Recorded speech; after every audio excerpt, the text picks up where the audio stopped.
Baik pemirsa, ini di segmen terakhir kita ingin melihat bagaimana nanti harapan-harapan masyarakat yang bisa kita sandarkan kepada kedua kandidat itu, terutama nanti melihat dari konsepsi mereka pada debat terakhir. Kita ingin kembali kepada Bang Navarren Karim, sesuai dengan apa yang kita harapkan tadi, penekanan saya dalam hal abang ingin bagaimana ini ke depan ada peningkatan yang signifikan. Tentu kita berharap adanya pemikiran yang konkret dari kedua kandidat itu untuk menyampaikan itu dalam bentuk program-program yang konkret lagi. Silakan. Dalam waktu yang singkat ini saya ingin kemukakan misalnya program beasiswa misalnya itu memang masih diharapkan oleh masyarakat. Itu nggak bisa dihilangkan, ya tinggal persoalan peningkatan kualitas. Apakah masih tetap sebanyak yang kemarin atau bagaimana keinginan kita? Ya, kuantitasnya kalau bisa ditambah lagi, ya, dan juga kalau bisa kualitasnya itu jelas, ya.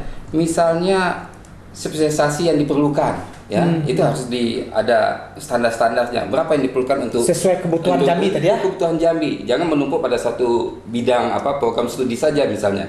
Jadi harus menyebar sesuaikan dengan kebutuhan kita. Di antara program yang pernah saya baca dari Pak HBA misalkan salah satunya itu kedepannya kemungkinan menggerakkan untuk mencapai 1.000 dokter. Abang sepakat dalam konteks itu?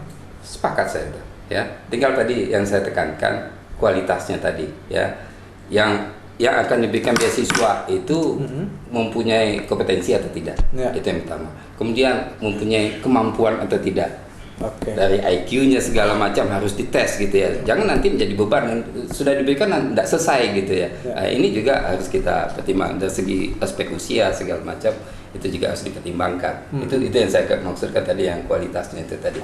Ya, jadi harus kita cari orang-orang yang betul-betul selected people, ya. Orang-orang yang selected people lah yang kita berikan beasiswa dan memang dia pantas, terutama dikaitkan dengan kemampuan ekonomi juga, ya.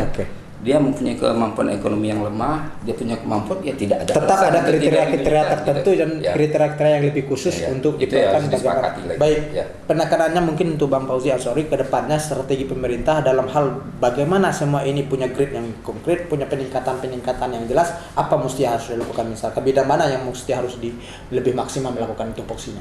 Baik, saya kira untuk mengetahui sejauh mana keberhasilan program yang dijanjikan oleh pasangan calon atau seorang kepala daerah, saya kira peran dari pengawasan harus ditingkatkan. Jadi mengawasi pelaksanaan program kegiatan itu dari awal, Pak. Berarti kalau di proyek fisik bisa, bagaimana? Jadi bukan inspektor, istilahnya SPIP, Satuan Pengawasan Internal Pemerintah. APIP ya, aparatur pengawasan internal pemerintahan juga harus dikedepankan perannya sehingga bisa melakukan suatu konsep early warning system. Jadi deteksi dini gitu, Pak. Jadi kualitas program kegiatan itu dikendalikan, diawasi dari awal gitu. Kan ini menjadi pengawas internal pemerintah, dia bertanggung jawab untuk mengawal program ini supaya berkualitas, tidak ada persoalan muncul di belakangan hari. Misal kalau di proyek fisik, mulai dari proses tendernya juga harus hadir di situ, sehingga kita bisa minimalisir ya kesalahan-kesalahan yang mungkin terjadi, dan pada akhirnya juga kualitas dari pelaksanaan program itu juga bisa tercapai. Misal tadi di beasiswa saya sepakat kualitas, jadi kualitas bagaimana kita mengawasi dari rekrutmen dari calon penerima beasiswa gitu. Kemudian juga didistribusikan secara merata ya ke seluruh disiplin ilmu. Saya kira jangan hanya terfokus kepada satu disiplin ilmu saja, tapi juga bisa menyebar, termasuk juga menyebar di seluruh universitas, dan ini harus dikendalikan. Saya sepakat, jangan ada nanti universitas yang di Provinsi Jambi ini juga tidak mendapatkan kesempatan. Sebenarnya yang menjadi janjinya pemerintah hari ini dan kandidat HBA itu menjanjikan itu.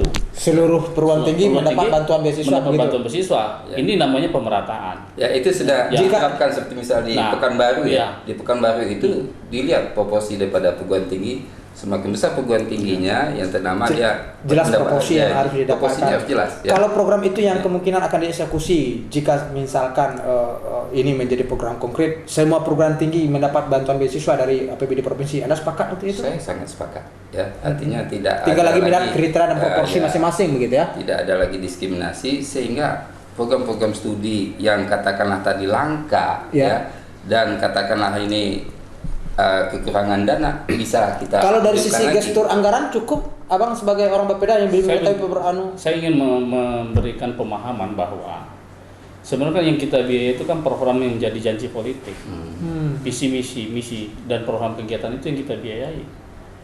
Jadi tidak harus misalnya menjadi urusan pilihan kita biayai semua. Kan ada urusan wajib, urusan pilihan dan urusan pendukung lainnya di Undang-Undang Nomor 23 yang terbaru. Jadi oleh karena itu mana yang menjadi janji politik, menjadi ikon, ya, menjadi misi daripada kandidat itu yang harus dibiayai, Bung. Tapi kalau mau dibiayain semua, kita bisa bayangkan APBD Provinsi Jambi itu kan diprediksikan mungkin tahun 2016 3,8 triliun ya. Artinya kalau dengan di luar ada pelimpahan kewenangan SMU dan SMK nanti di provinsi Oktober 2016 kepada provinsi, itu posisi belanja tidak langsung kita masih di 46. Artinya masih lebih besar porsi belanja langsung 54%. Dan 54% itu sebagian besar kita dorong melalui infrastruktur pendidikan kesehatan.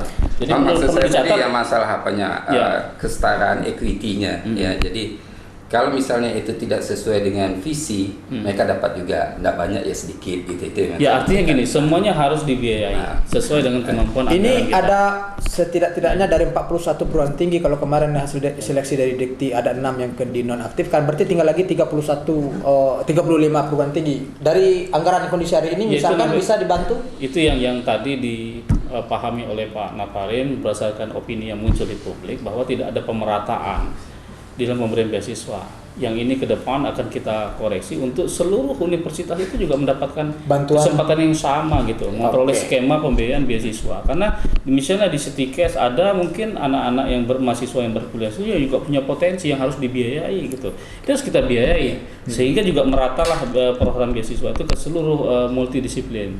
Jadi tidak hanya terfokus kepada satu disiplin saja.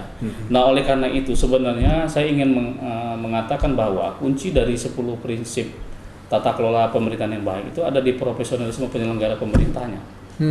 Jadi kita sepakat dengan hadirnya undang-undang ASN, besok itu kan ada tim seleksi, kemudian ada asesmen tes, lelang jabatan.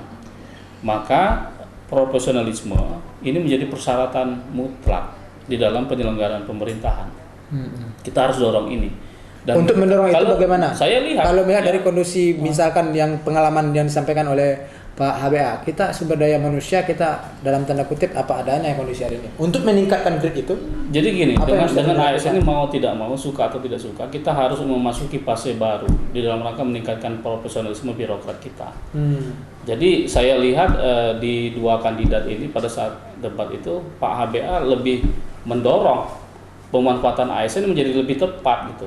Jadi ikuti kriteria yang menjadi persyaratan di Undang-Undang ASN berkaitan rekrut jabatan ya, dengan melakukan tim seleksi jabatan, kemudian lelang jabatan dan asesmen tes. Jadi asesmen tes ini sebenarnya ingin mengcounter the right man on the right place, the right man on the right job. Jadi meletakkan seseorang itu sesuai dengan keilmuannya, meletakkan seseorang dengan kompetensi jabatannya gitu. Nah itu semua sudah dijawab sebenarnya oleh kandidat nomor 1 kan. Dari sisi melaksanakan regulasi ASN saja lebih dari cukup. Nah itu kan menjadi kata kunci di dalam perdebatan di tata kelola pemerintahan ini, bagaimana birokrasi kita harus profesional. Baperjakat tadi harus diperankan. Tapi ingat bahwa ke depan Baperjakat juga, tapi kan ada tim-tim lainnya dalam sesuai dengan Undang-Undang ASN, ada tim sel yang kemudian juga harus menseleksi, kemudian ada mekanisme lelang jabatan, dan kemudian ada tata urutan yang harus mengikuti asesmen tes. Jadi kalau nanti ke depan orang yang tidak profesional dia akan kalah secara alami pada saat asesmen tes. Kita punya optimisme ke depan bahwa birokrasi kita ini akan lebih profesional dengan adanya undang-undang ASN. Maka ada sedikit catatan mengenai tim selnya ini. Tim sel harus punya persyaratan mutlak menurut saya, netral. Ada kriteria tersendiri mungkin? Ada, itu kan sudah diatur ya. Sudah diatur dalam kerangka regulasi mengenai undang ASN itu, aparatur sipil negara. Tim sel itu kan dibentuk dari unsur pemerintah. Ada unsur perguruan tinggi dan unsur masyarakat misalnya. Ya. Jadi disinilah netralitas daripada tim sel, independensinya. Karena tim sel itu hanya menginventarisir ya pendaftaran birokrat yang untuk memenuhi suatu jabatan. Tapi langkah berikutnya sudah diseleksi itu nanti ada kompetensi tes tadi, asesmen tes itu. Jadi yang menentukan duduk atau tidak duduk itu dari hasil asesmen tes. Penekanan terakhir mungkin dari sisi pemahaman tata kelola pemerintah yang baik agar itu dilakukan dan dilaksanakan sesuai dengan prinsip-prinsip tata kelola yang benar dan regulasi-regulasi yang benar. Memang kita butuh leader dan seorang gubernur memahami regulasi dan punya track record yang jelas juga untuk itu. Anda sepakat? Ya, sepakat ya. Ini tidak main-main ya, karena mengelola pemerintah ini diperlukan orang yang berpengalaman. 6.000 lebih nih. Ya. Pejabat yang akan dikelola untuk level provinsi ini ya, berpengalaman dalam birokrasi ya. Saya ada teori apa itu hierarki manajemen ya. Ada top manager, middle manager, lower manager. Top manager itu dia harus punya kemampuan 75% managerial skill. Ya. Managerial skill ini tidak bisa seperti membalikkan telapak tangan, perlu pengalaman yang cukup lama. Jam terbang harus jelas juga untuk ya. Ujuk-ujuk kami luar datang. Kalau technical skill itu masih bisa dipelajari, tetapi kalau yang namanya managerial skill tidak bisa ditawar-tawar. Ya. Baik, terima kasih Bang Nafar Garim dan juga terima kasih Bang Fauzi Ansori. Baik pemirsa, inilah hasil diskusi kita pada malam hari ini. Semoga apa yang kita bicarakan ini menjadi salah satu referensi bagi Anda dalam menentukan pilihan dalam konteks bagaimana arah pembangunan Jambi ke depan. Saya Sepur Sadi mohon diri, sampai jumpa di lain waktu.